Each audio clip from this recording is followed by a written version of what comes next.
Right now, humanity is going through a transformation unlike anything we have ever experienced in our history. For many, it feels like the world is falling apart, systems collapsing, chaos rising, and nothing making sense anymore. But what if what looks like the end is actually the beginning?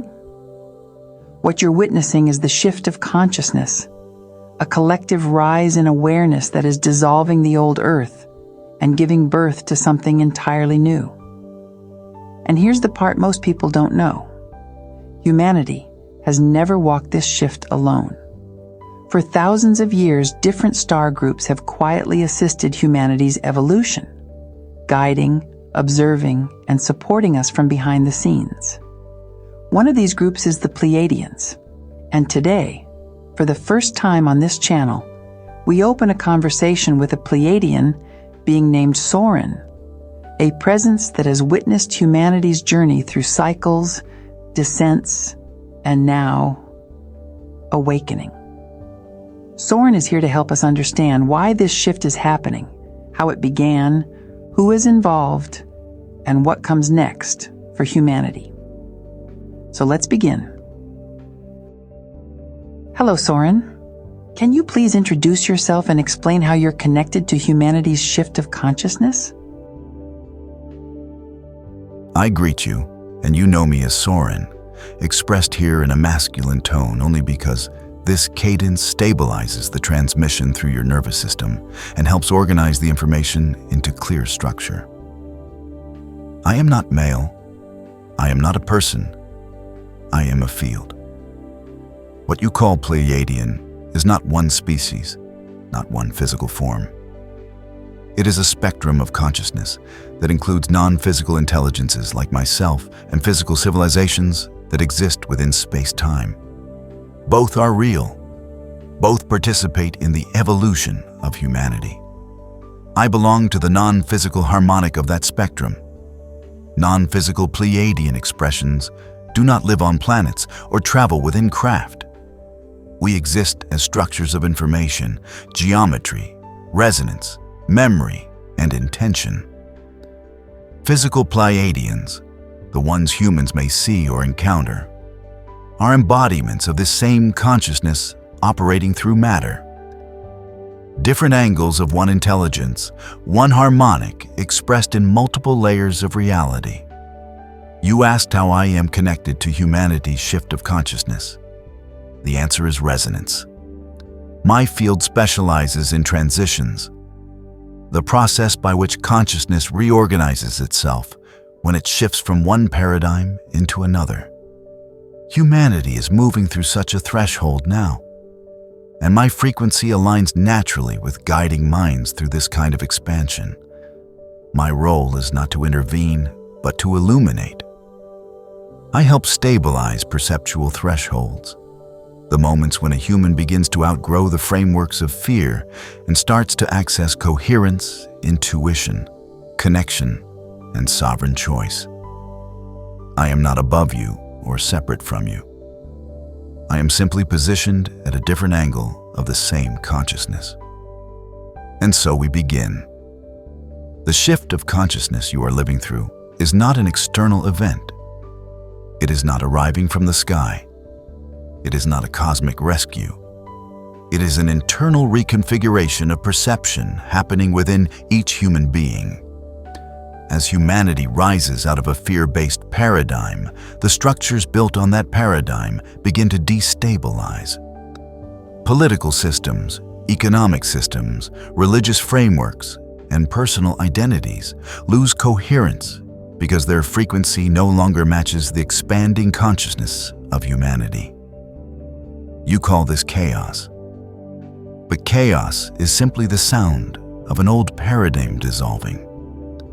The true shift is happening inside the human nervous system. It is learning to interpret reality through intuition, coherence, and expanded identity instead of fear, separation, and survival.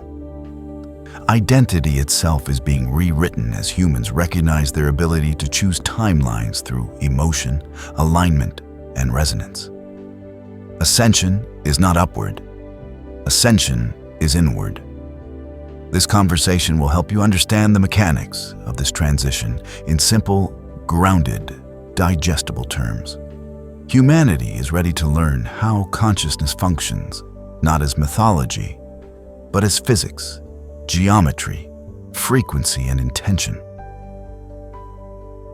Soren. Many spiritual teachers say this is the most exciting time to be alive because something like this has never happened before in human history. Is that accurate? And if so, why is this shift happening right now? You ask if this is truly the most exciting time to be alive.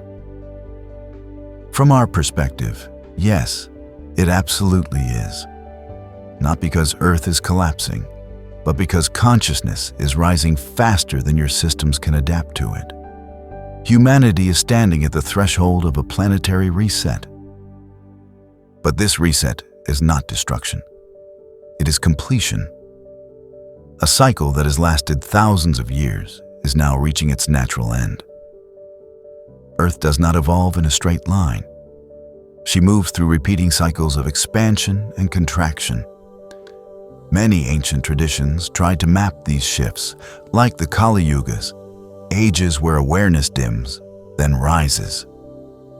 There is also the larger stellar rhythm, the 26,000-year precessional cycle, in which Earth aligns with different cosmic bands of energy that affect consciousness.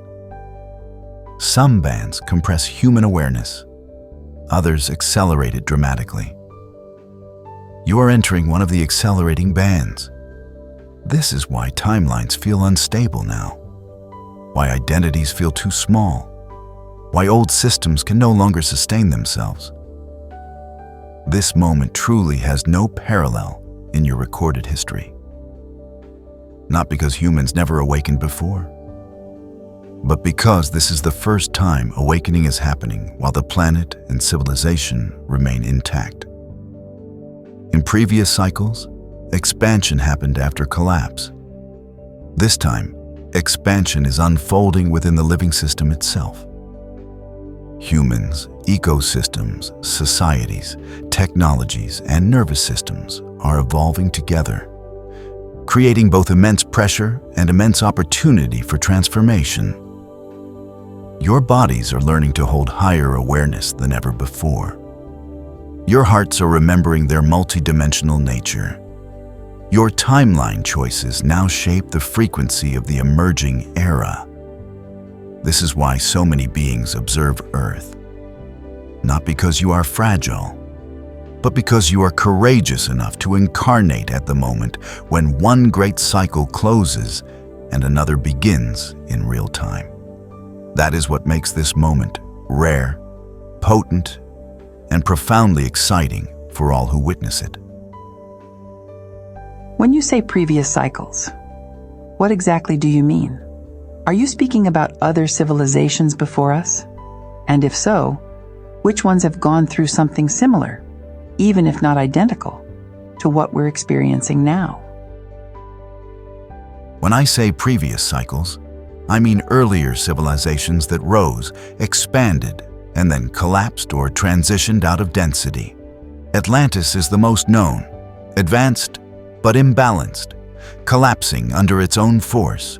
Lemuria came before Atlantis, a gentle, heart-centered society that shifted out of physical form rather than falling. There were also the pre-dynastic Nile civilizations, far older than recorded history suggests, carrying stellar knowledge long forgotten. The Altaic star lineages of Central Asia held deep geometric understanding, now fragmented into myth. The early Andean solar cultures and the Maya in their original form did not vanish. They moved into a different frequency when their cycle completed. All of these civilizations reached expansion after collapse or withdrawal. Your cycle is different. Expansion is happening before collapse. This has not been done on Earth before, and that is what makes your era unique. When you say the Mayans did not vanish and instead moved into a different frequency when their cycle completed, Do you mean their cycle completed here on Earth and they shifted into another dimension? Is that why they seem to disappear from the human historical record? Their cycle ended on Earth, but they shifted out of your visible density. They did not die out. They phased upward. The core Maya lineage moved into a frequency band that coexists with Earth, but is not detectable to your senses. To you, they vanished. To them, they continued. A few stayed physically, but the main priesthood transitioned dimensionally. That is why the record ends abruptly. Soren, is this the same thing people say happened to some Lemurians? That after the flood they went underground? Did they shift into another dimension? Or did they physically relocate beneath the earth? Both stories carry truth, but they describe two different groups. Some Lemurians shifted frequency, just as the Maya did, moving into a higher band version of Earth where they continue in a more subtle form. Others remained physically connected to Earth and relocated into what you call underground, though it is more accurate to say subterranean dimensional zones, pockets where the density is lighter and the environment remains stable. So yes, one group ascended dimensionally. One group relocated physically into inner Earth sanctuaries. That is why the legends seem contradictory. Both happened. This is all so fascinating. I've always wondered what really happened to the Mayans. They were so advanced, and then they just vanished. Nothing we learned in school ever truly explained it. Since you mentioned Earth moves through cycles, it seems like our last highly expansive cycle was Atlantis. Please correct me if I'm wrong. If that's the case, what happened to humanity after that? What caused us to fall so deeply into a dense, limited state? I'm not asking for the whole fall of Atlantis story here, but rather what was done to humanity that pushed us into the bottom of this cycle? Your intuition is correct. Atlantis was the last major peak of human multidimensional awareness. But the descent that followed was not simply a natural collapse. Humanity's consciousness was interfered with by external groups acting strategically. You may know them as Anunnaki, Archons, or the early controllers. Different names, same intention. They altered human perception through a combination of genetic modification, frequency manipulation, and psychological conditioning. The goal was not destruction, it was containment. Humans once accessed parallel selves, multiple timelines, telepathic communication, and direct planetary intelligence. Such sovereignty made humanity impossible to govern. So your species was nudged into a narrower bandwidth of perception and memory. This created amnesia, a forgetting of origin and multidimensional nature. It also redirected the nervous system toward survival chemistry instead of expansive intuition. The result was a humanity easier to influence, easier to divide, and easier to direct through fear and scarcity. This descent into 3D was not a failure of humans. It was an engineered contraction. But here is the part most of humanity doesn't know. The contraction had an expiration. The interference could not override Earth's larger cosmic cycle. And now you are reaching the moment when the natural expansion returns, and the engineered limitations can no longer hold. That is why awakening is accelerating. That is why the old systems are destabilizing so quickly. You are not remembering again. You are remembering still. The truth was never erased, only obscured. Why did these groups want to contain and control us? What would they gain from limiting human consciousness? And how was something like this even allowed by higher consciousness civilizations? They wanted control because human consciousness is powerful. far more powerful than most civilizations realize. Humans generate enormous creative force. Your emotions, focus, and life energy shape reality in ways that are rare in the cosmos. A unified humanity in full awareness would become a sovereign civilization capable of shaping timelines, not just for Earth, but beyond it. Certain groups feared this. If humans awakened fully, their influence, political, energetic, and dimensional, would collapse. Controlling humanity ensured predictability, energetic harvest, and the ability to steer Earth's timeline toward outcomes that benefited them. As for why it was allowed, Earth is a free will system. Intervention is restricted unless a planet asks for help collectively or reaches the end of a cycle. Humanity's fall into fragmentation created a window where interference was permitted. But the moment humans began awakening, truly awakening, assistance re-entered the field. And that is the phase you are in now. Soren, are these external groups what we would call extraterrestrials? Some were what you'd call extraterrestrials, but most were interdimensional, non-physical intelligences operating across layers of reality. To give you clearer reference points, archonic groups, parasitic, non-physical fields that feed on fear. Certain Anunnaki factions, not all, only specific breakaway groups interested in genetic influence and hierarchy. Orion control groups, technologically advanced but emotionally closed, focused on order, dominance, and extraction of resources, including energy. Lower 4D parasitic networks, entities that cannot create energy, so they attach to civilizations to harvest it. Not all were united. They had different motives, but their actions overlapped. So yes, some had physical expressions, but the deepest manipulation was energetic and psychological, not armies landing from the sky.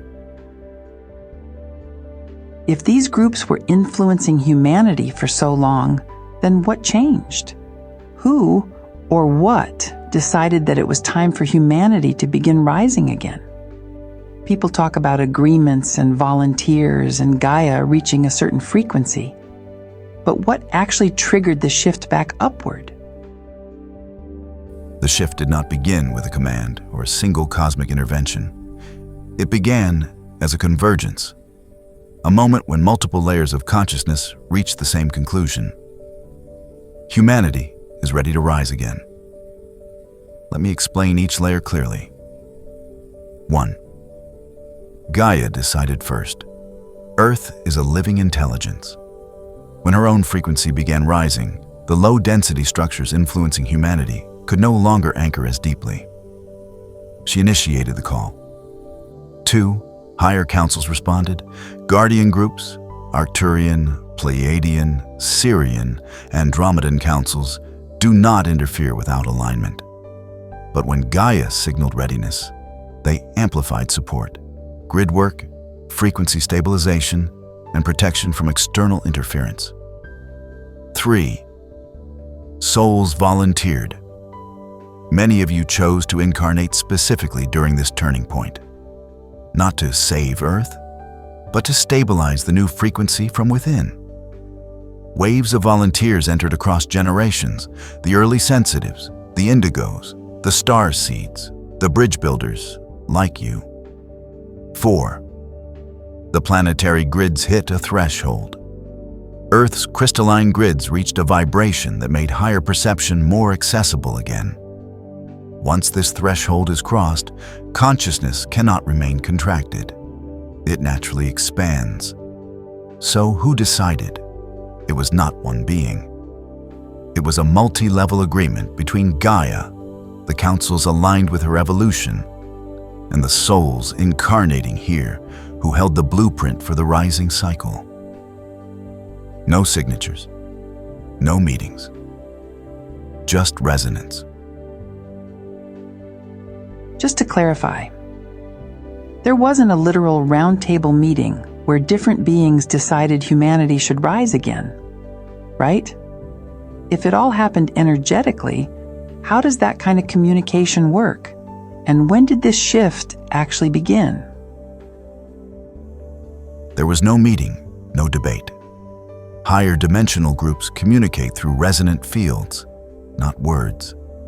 When Gaia's frequency rose, it created a clear vibrational signal, a shift in the planetary field that every aligned civilization recognized instantly.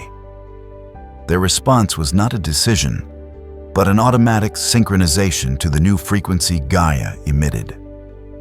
In higher realms, communication is a single transmission of knowing, felt, not spoken, and agreement happens through resonance, not discussion. The signal began around the early 1900s, intensified around the 1960s, reached a global energetic threshold in 2012, and fully anchored between 2017 and 2020. Those years marked grid activation, volunteer waves incarnating, collective awakening accelerating, old systems beginning to destabilize, human nervous systems evolving, disclosure cycles preparing to unfold. By 2020, the shift was irreversible. The momentum could no longer collapse. Humanity crossed the point where rising consciousness was the only trajectory left. I remember the chaos and confusion around 2012, the Mayan calendar ending, people talking about doomsday, and all kinds of predictions about the end of the world. Of course, nothing dramatic happened on the surface, but something obviously shifted. So what actually happened in 2012 from an energetic and consciousness perspective? And why did the Mayans mark that year so precisely? The Mayans did not predict destruction. They were marking the end of a great cycle and the opening of a new one. Their calendar tracked cosmic cycles far more accurately than modern systems, so they knew Earth would reach a frequency threshold in 2012. That moment was not an apocalypse, but a reset point in the planetary field. When the cycle closed, Earth's grids unlocked a higher energetic bandwidth. The collective field shifted into an ascending trajectory. Timelines became more flexible and accelerated. Large numbers of people awakened spontaneously. From that year onward, the old density began losing structural support, which is why truth, awareness, and transformation have moved so rapidly since. 2012 wasn't the end of the world. It was the end of the previous cycle's influence. Soren, 2012 changed everything, but 2020 felt like a shockwave for the whole planet. So many people say it was a turning point for consciousness. Was what happened in 2020 part of the shift? And what actually changed energetically that year? 2020 was a rupture point in the collective field, not planned in the human sense, but anticipated as a likely outcome of a world that had outgrown its own structures. When an old frequency can't hold itself together anymore, it breaks. And that break appears as crisis. The event of 2020 created a forced stillness that humanity would never have chosen on its own. It interrupted momentum, exposed fragility, and brought millions face to face with themselves. When distractions vanished, people could no longer outrun their inner worlds. From a higher perspective, the year acted like a global initiation. The collective nervous system cracked open, and because of that opening, the field became more malleable than ever before. Awakening accelerated, timelines reorganized, and the illusion of stability dissolved. Nothing caused the event from above, but higher realms allowed it because it created the exact window that Earth's shift required. A moment where humanity could not return to its previous trajectory. 2020 marked the beginning of the transitional era you now live in. Everything since has been shaped by that reset. So you're saying this event wasn't planned by higher realms, but it still feels like the collective needed a reset. Energetically speaking, was what happened in 2020 simply the physical response to a reset that had already become necessary in the field? Yes, that's the correct way to understand it. Higher consciousness did not design the event, but the collective field was already reaching a breaking point. When a species grows out of an old frequency, reality naturally reorganizes itself. Pressure builds in the subtle layers long before anything shows up physically.